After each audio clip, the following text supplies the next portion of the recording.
appreciate improving services to our veterans and your contribution. I know on behalf of my colleague, we thank you for your input to the VA committee today. With not any other further comment, I'd yield 3 minutes to the gentleman from Vermont. Well, I thank you very much, Mr. Chairman, and I really admire the work you and the entire committee is doing on this. You know, Vermont is a small state, but our Vermont National Guard has absolutely always answered the call to serve.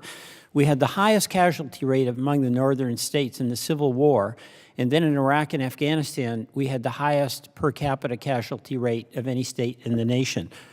We are extremely proud of our National Guard.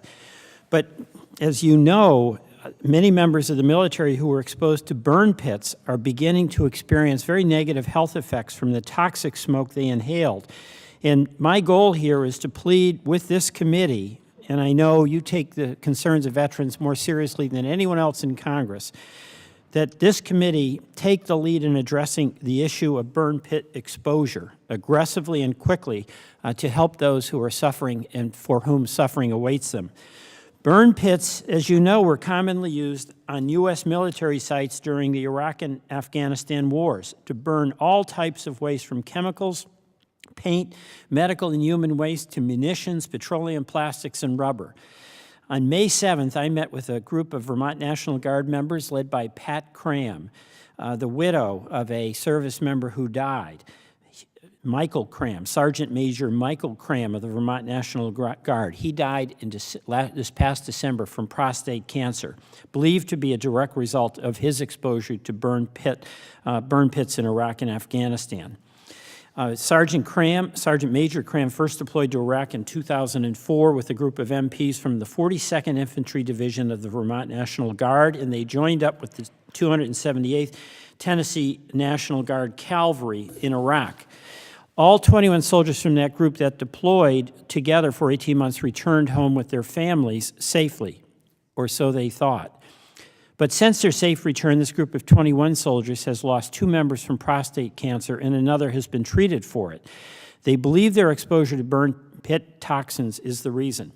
The group is close, they stay in touch, their families support each other, and I was inspired to hear about how they've stuck together throughout these years.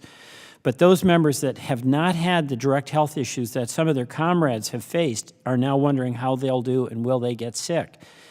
We must prevent that from happening. We should avoid another situation like Agent Orange, where veterans were waiting decades for Congress to act.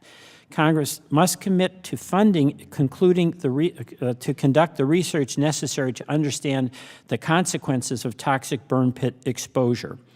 Many members are doing excellent work, Congresswomen Esty, Gabbard, Winstrup, and Ruiz, and I support all of their efforts. However, I ask that we expedite our commitment to getting more research to codify a presumption of service-connected disability to burn pit exposure so that veterans can more easily get compensated and get the care that they need and deserve. And I thank the committee for inviting me to testify and look forward to continuing to work with you on this. Thank you. Thank you, Mr. Welch, and thanks for focusing on this important issue. And again, we appreciate your input, but mostly just your love and commitment to the veterans of Vermont and beyond. So, something we all share. Absolutely. One of the last bastions, as we say, of bipartisanship. So Rightly. God bless, and thanks again for your input today. Thank you, Chairman. Thank you. We'll now recess.